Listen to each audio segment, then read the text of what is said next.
Masisi Radio. Today's date is June 21st, 2026. We are recording in Miami, Florida. My name is Lucia Cruz, going by Seaguapah, and I'm conducting an interview with Anni Hodge. Hello. For the Tides of Becoming Sonic Archive here at Masisi Radio in the Little River Cultural Garden. I know, child. Forgive me. Little Haiti, I mean, come on. Same shit. Annie, can you tell me a little bit about where you're from? How did you get here to Miami? And any aliases you might have? Yes, I can. So I'm from Antigua and Barbuda in the West Indies, and I moved to Miami when I was 7 or 8 years old. I got to Miami, I came here on vacation, and I never went back home. I'm one of those people. I did go back home, but I didn't go back there to live. So I first moved to Cutler Bay and Perrine, and I went to school in Allapattah, to Allapattah Elementary, also known as Lenora Barainen Smith Elementary. And then I lived in Carroll City, and then I went to school in Little Havana. I've lived in Homestead, I've lived in Miami Beach, and now I'm a resident of North Miami. So I've lived in many different places in this city. Wow. It's interesting to hear about your immigration here and how that's kind of taken you across Miami over the years. So you've been living here for about how long, you think? Like 21 years of my life. 21 years. Yes. Okay. And you've covered that you lived across basically Miami-Dade. Yes. So what would you say of all those places had the biggest impact on you as an artist and as a person? I would say all of them, but I would specifically say going to school in Allapattah. That's just really a home to me. I had a lot of formative moments and learned a lot about my community there. I was in Miami in a very different stage of our history. It was very Black. It was very Southern. I used to go to the Candy Lady's house. I was very much assimilated into Black American culture of Miami. And that was very impactful for me because I learned unlike a lot of people, majority of my teachers were Black. So I came from a very Black island to being in a very Black place, which was very unique and a privilege here. A lot of people don't have that experience. And I learned a lot about Black history and Haitian culture, and it was very important at my school that everyone participated as a community in things. So I learned a lot about being Black in Miami from that experience, which is the most important part of my identity to me. So, yeah, I think you touching on the fact that that was a different part of history is important to flag, right? Like the fact that you went to an all-Black school and that was very much grounded in the Black American life here, very much inclusive, it sounds like, to talking about Black Caribbean like migrants and their stories and how that... It wasn't that inclusive in that regard. What do you mean? Tell me more. I mean, I was like bullied for being from the Caribbean. Like, it was a very common occurrence for immigrating. But also that was a huge part of my experience because I learned a lot about what different Black people go through, and also not necessarily privilege, but things that made me appear as like a better Black person to people. I had to learn the concept of that very young, that people were elevating me or kind of model minority in me as a Black Caribbean person. And it's really hard because the people who are making comments to you, they're your friends, like they're other kids. They're your friends, you care about them. But I did experience a lot of like not being allowed to be a part of certain activities. I had a unique experience because my aunt is an educator, and she was an educator at the school that I attended. So there was a lot that I experienced in that regard, but at the same time, because, as I said, being Black is so central and important to me, that was more important than all of those other things that were happening. Because at the end of the day, I was from the Caribbean, but I was still Black, and I was still something I shared with everyone else. No, I think I'm intrigued by the idea that despite, the conflict around, the Blackness across the diaspora and it all coming in Miami and still having, some tension around, was it kind of like who is Black, who isn't Black, you said like kind of who's entitled to do this versus not. And I'm just curious, when you were saying like being turned into a model minority in that experience, like what parts of your Blackness did you feel was really accepted or like supported in that time, and what parts maybe were having some conflict? Yeah. So I had an accent, of course. I still do. We all do. But I had a very strong Antiguan accent that I wasn't aware of.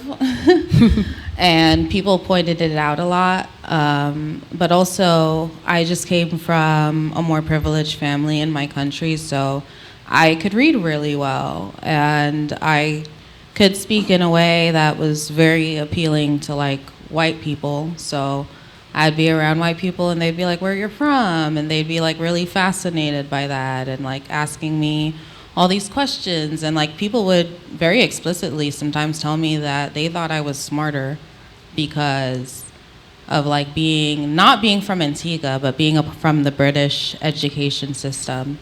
People would actually tell me, like, oh, I bet you're really smart. You're a real smart kid because the education there is way better.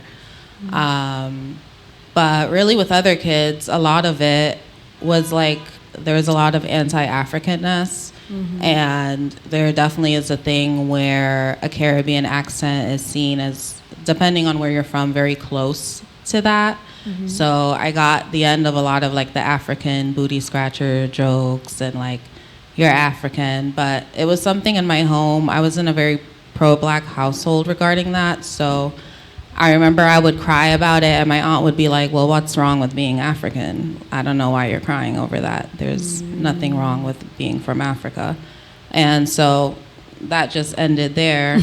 And I just had to deal with it and learn to become friends with people who saw me as different. And it ended up being fine. I was fine, Yeah. Well, speaking of that, how then did those like early experiences around becoming like Annie, right? Like across these different places where people are maybe projecting onto you a type of self-definition that you were still coming into, like what else in your journey here in the city has like informed who you are today, like in your experience, like with your family or with your broader community? Like what else gave you, I guess, a sense of like identity outside of like the school system here? Yeah, so I would say for me, those experiences taught me not really to care about what people think or to live by other people's standards, because it was just like, they're not going to like you anyway. There's always going to be a problem. It's going to be your accent. It's going to be your skin color. You're going to speak too well for some people. You're going to speak too badly for some people. So that really led me into being really into like punk music and rock music and emo music. And when I got to middle school, my parents were really pissed. There was like more white people there. My family was pretty pissed at that, but they're the ones that sent me to that school, mind you. And before that, I was into rock. Like in Antigua, I listened to rock like it was the early 2000s, so that was top 40, that was on the radio.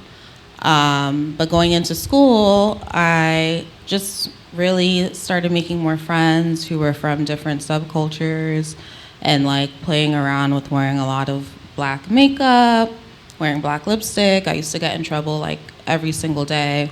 I used to like draw tattoos all over myself. And I started going to shows, like pretty young, like all ages shows, and going to like the skate park and just going to like punk houses, getting really into that part of things, especially as I was coming into writing my poetry, which that type of thing was really appreciated, and songwriting. And yeah, just I started being very rebellious in the way that I dressed, which with my culture was a big issue. Like with my family, they felt that I wasn't honoring my culture. Like they really didn't understand like that I was trying to carve something out for myself. And it's so interesting because as an adult now, I'm recognized as both things. Like people don't separate those parts of my identity. I hope they wouldn't, but yeah, just going to school and going to Little Havana every day on the bus, back and forth. I really went through like many different worlds in Miami. Like I would come from Little Havana and go to Carol City. I would go to Little Havana, it would be a whole different world. I like would speak Spanish. I would go get like paletas from this place called La Michoacana right next to my school. I also was much more independent there because, you know, I could take the bus and I could get into all kinds of stuff with my friends that my parents didn't know about. The Goodwill on 8th Street, like I would go sneak over there and like get clothes. Yeah. Okay. No, that's so rich to hear about. Like basically you took the free time you had to really explore an alternative scene, right? The punk scene, bonding with your friends, traveling across different parts of Miami, like you said, carving out a space for yourself. I'm kind of interested to hear more about your journey into punk and into poetry, and what has been, you know, what was your entry point into that? And can you even tell me like where these punk shows were at the time, and what were you seeing and observing in those spaces that made you want to explore it even more? Yeah.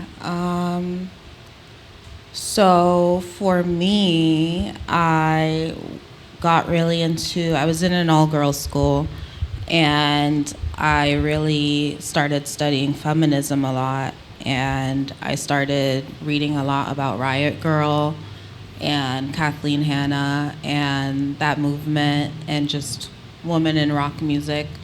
It was something I became really passionate about.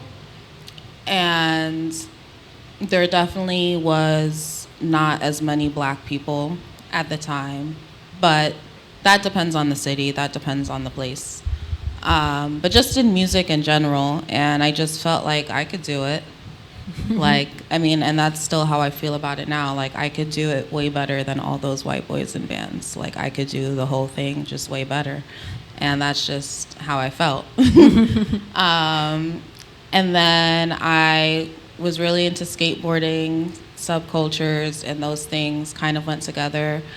There's a lot of spaces. I know there's Churchill's, obviously, but there's like, they would have them at like community cultural clubs and things like that.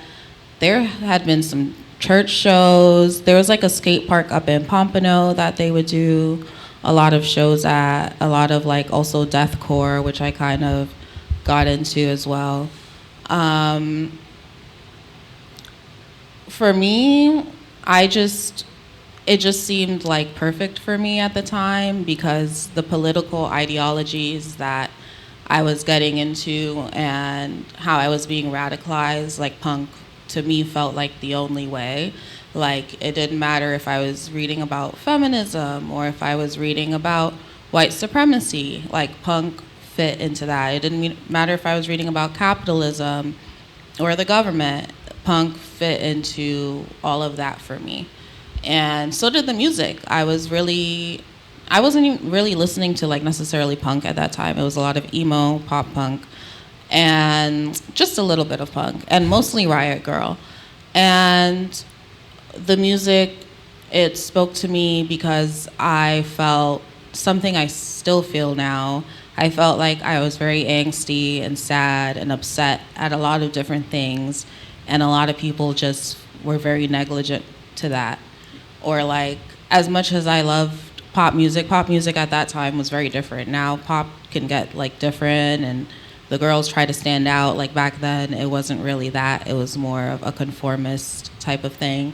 And so just with everything feeling so conformist, like something else, like I would go to the falls with my cousin to the mall, and I would see like goth kids hanging out, and like people would stare at them, and I was like, I want people to stare at me like that. Like, I was like, I can handle it. Like, that's just how I felt. I was like, I want to stand out in that way. I want to be different. I don't want to do things the other way.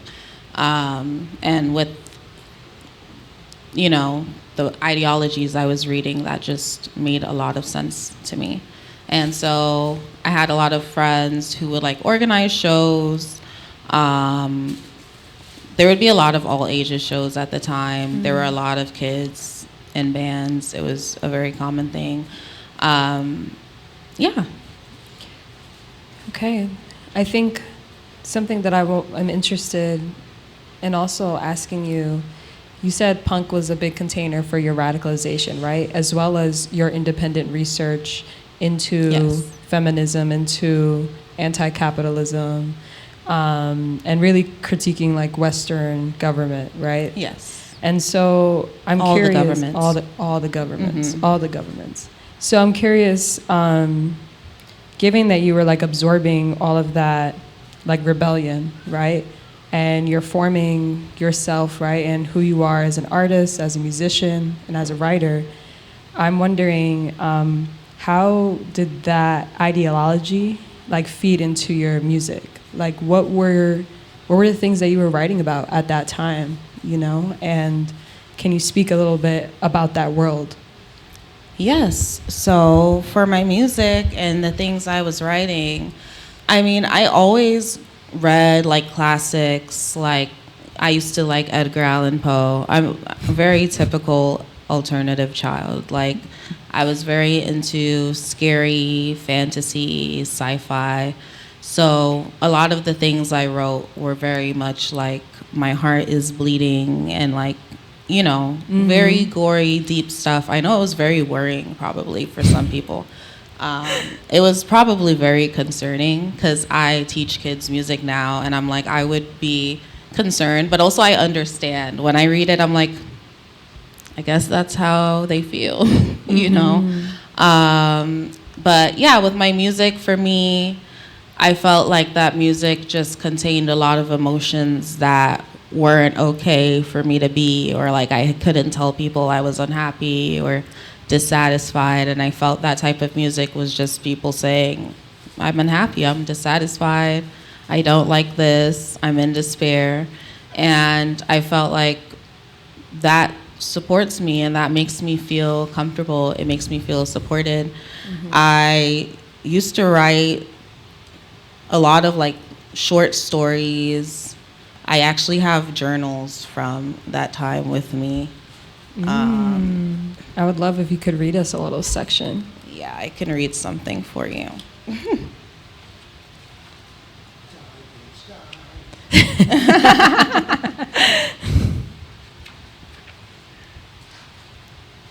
Let's see.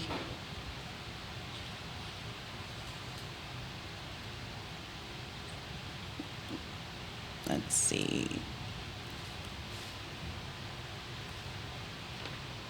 So, I don't even know if I can read this. Oh.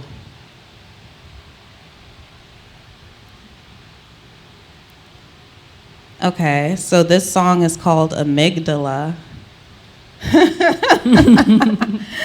And I'm like, let's see, verse 1, intricate when I cry, so complex, I'll watch the time and push myself to love you when it's something I just can't do. No longer looking for something far away, it's so nice. These tears are not lies, but freedom from my eyes. I'm the flower and you're the vine, don't strangle me. Ooh.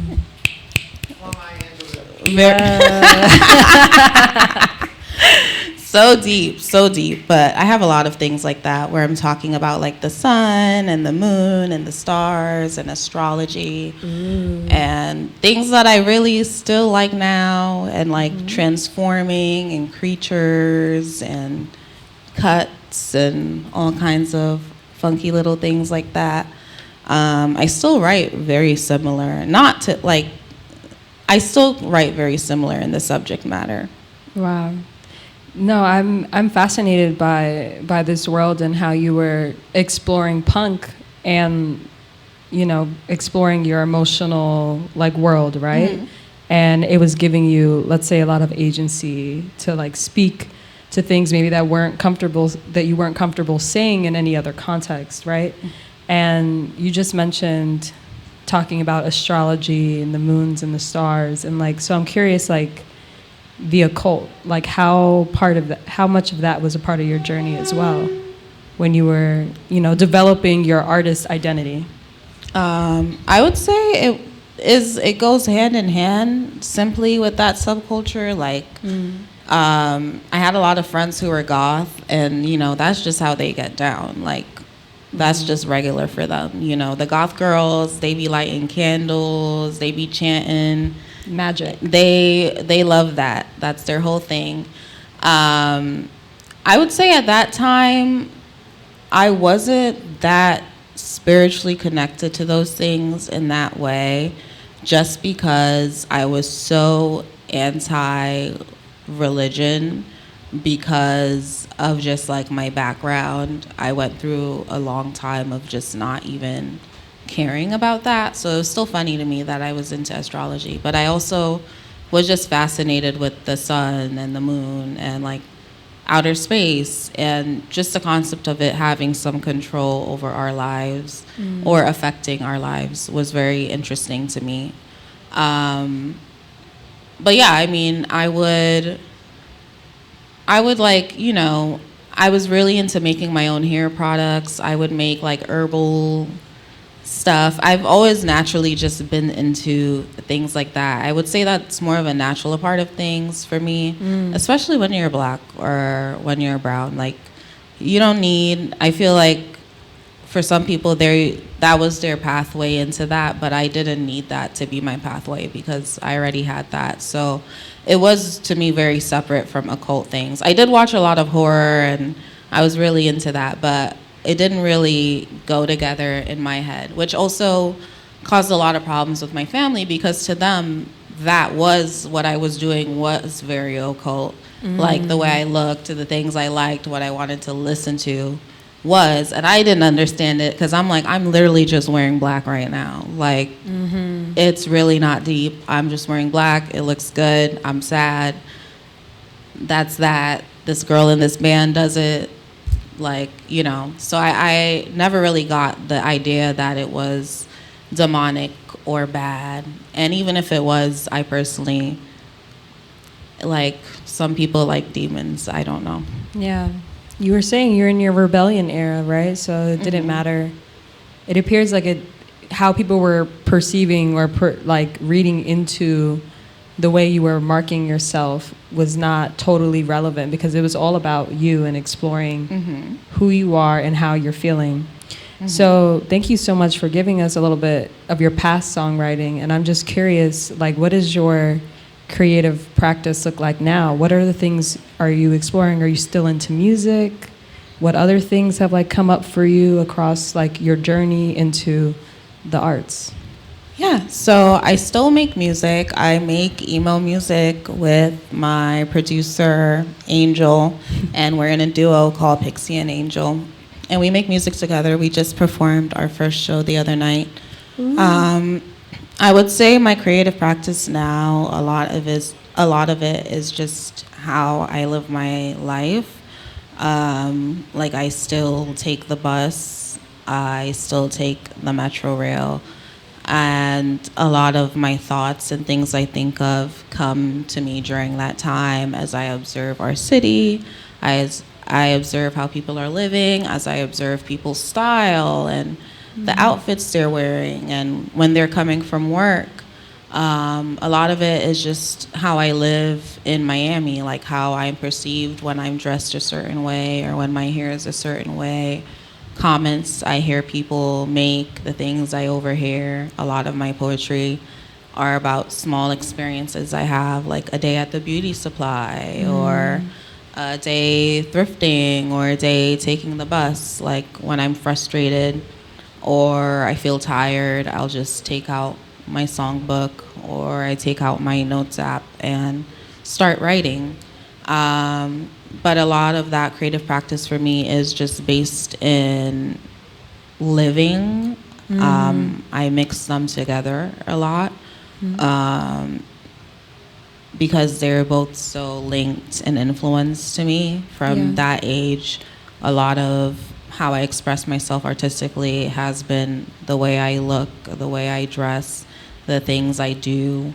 I try to make action a part of my artistic practice. So doing the ideologies that I say I follow and the things that I care about, I make sure to do in that. So that involves a lot of friendship time, being in community with my friends, a lot of songs I write with my friends, hanging out, dancing on the pole. I'm also a stripper and a pole dancer. So I dance, and a lot of those things are linked. I write a lot about my experience stripping, dancing.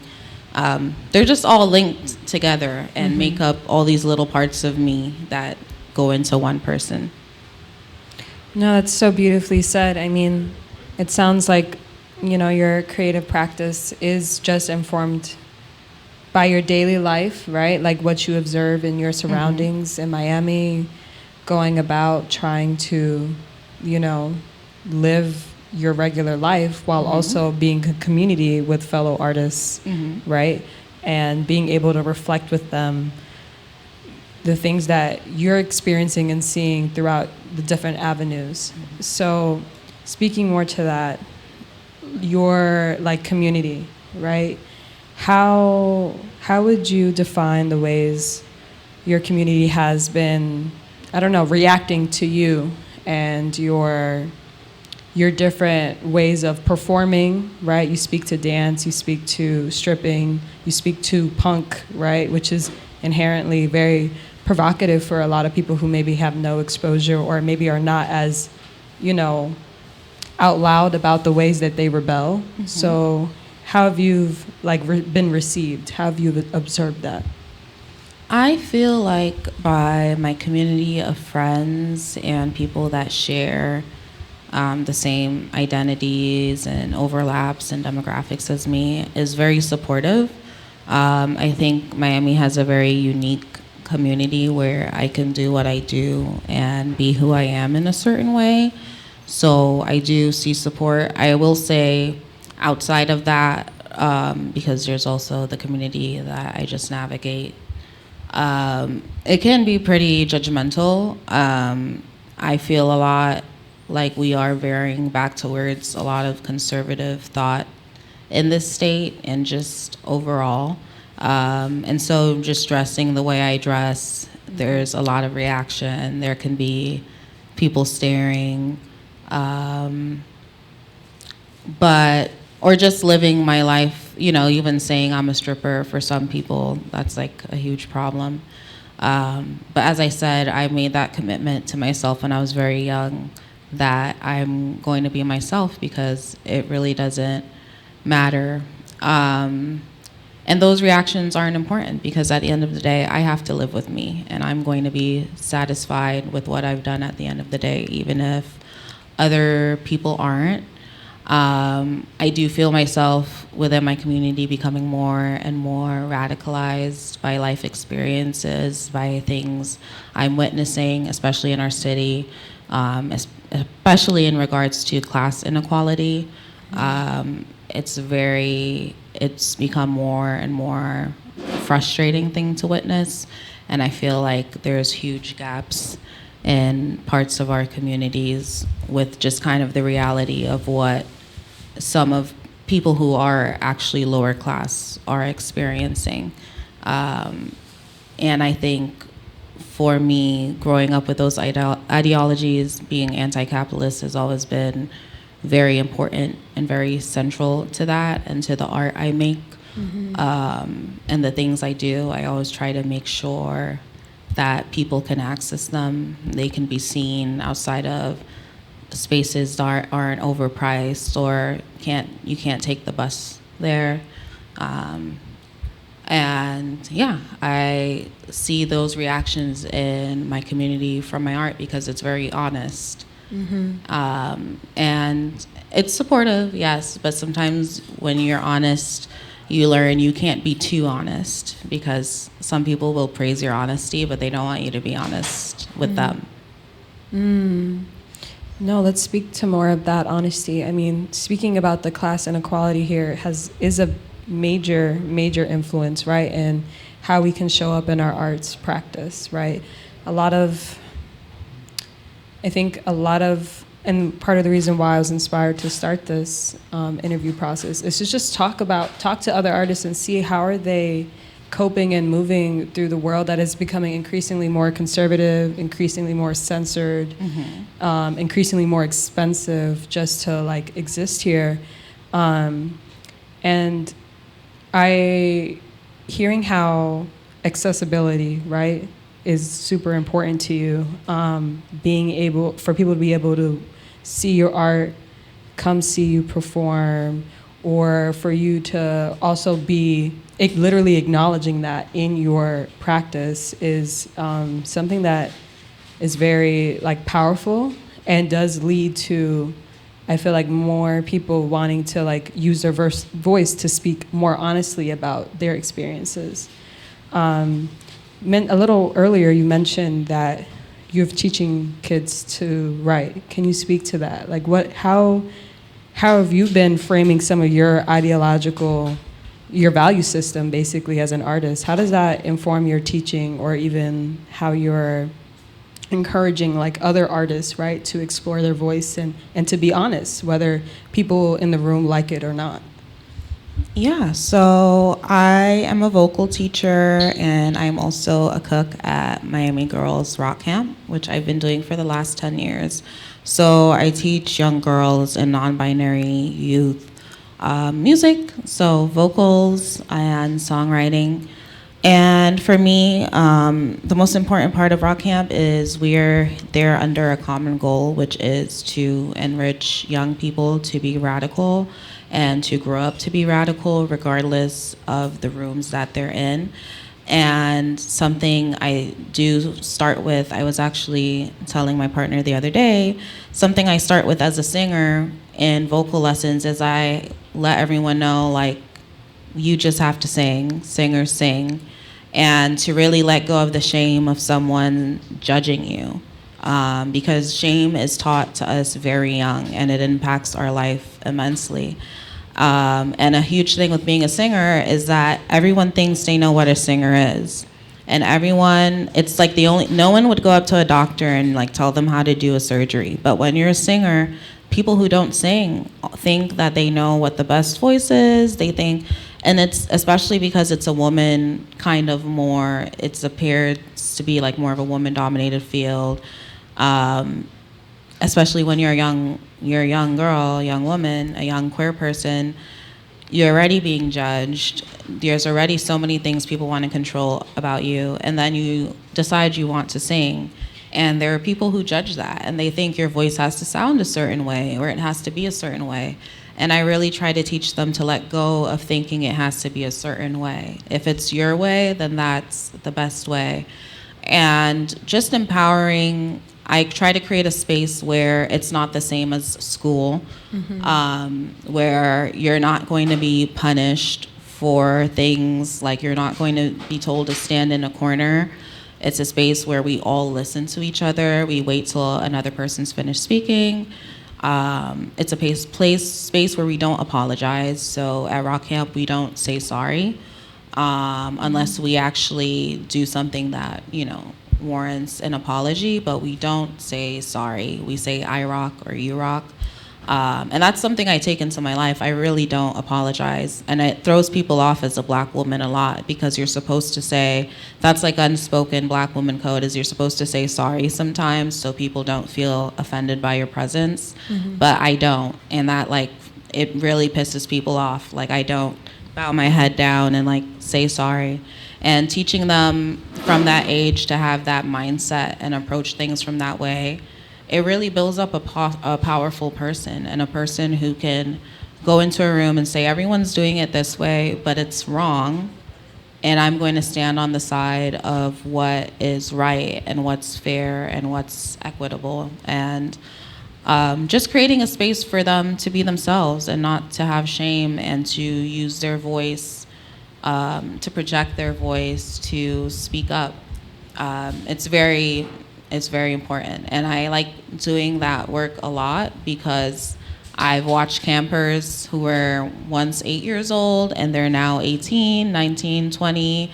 They're in bands, they're in college, they know how to stand up for themselves, and it's been really lovely to witness that. No, that's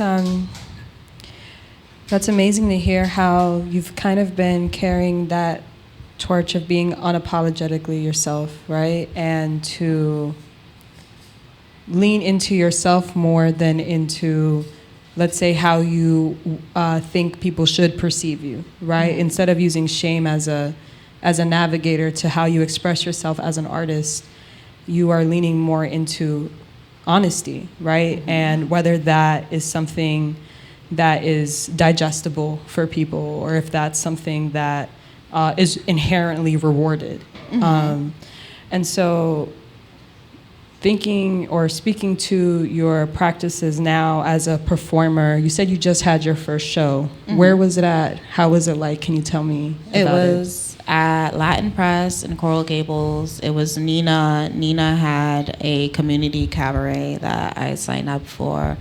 And I actually closed out the show, and there were a lot of people. And it was great. It was on Juneteenth. Period. Well, no, it was the day before Juneteenth. Juneteenth but same diff. Yeah.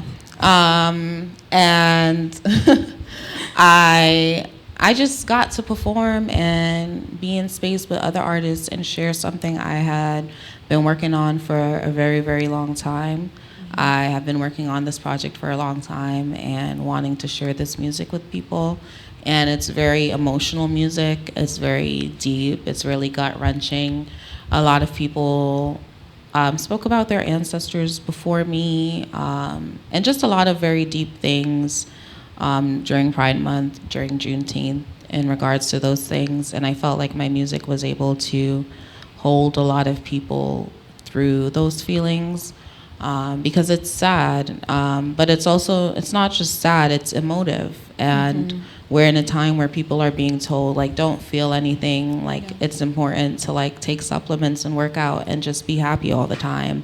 And how can you, like, just make your life better, but, like, don't feel anything. Like, if you stop and feel anything, then everything will crumble, or you'll be poor, Poor people are really feeling a lot right now, and just giving people a moment to be emotive and to feel and say, it's not okay. Like, I don't feel good. And we all can collectively hold each other and feel sad and feel like this is hard and this is not okay. And I don't want this to happen to me. And I don't want to go through this alone. And I don't want to go through this at all. Being able to have my music hold that space for people was very important, because it was honest, as you said. And to me, in art, honesty really is the most important thing, and it is how you create some of your best work. Wow. No, I think You speak to just the power to feel right now, right? Like repression, one would say is, like the antithesis of artists being an artist and expressing yourself, because in exploring your creativity, in exploring any medium that you go into, it is an important part of the process to acknowledge where you are, right? And give credit to just your surroundings and all the things that had to take place for you to get there, right? In struggle and in like the good supportive moments, right, that you have. And we talk a little bit about Pride and Juneteenth, right, all happening at the same time. I just am curious to hear more about the way your queerness, is showing up in your work too, or showing up in your practice and within your community. Like, what do you feel as a queer artist, as a queer Black artist, has been the things that have been really feeding you along this journey, and in this place in Miami right now where everything is slowly but surely like changing for not the betterment of the working class artists? Like, what has been feeding you and taking care of you and pushing you along to keep creating? Yeah, I would say my friends and my community, and learning to live opposite to what I'm being told is the right way when I know it's not the way that will fulfill us or sustain us long term. It's really based on short term happiness and not overall what will benefit everyone. I've really leaned into not isolating myself, reaching out to friends, asking them for help if I need it, and also being open and available to friends when they need me as well. I think that's been really important. Well, thank you so much for being vulnerable, for coming here. Me and Annie, Pixie are friends, and so it's very important for me to have someone that I hold dear and someone that we've been truly vulnerable with to open the first episode of this show.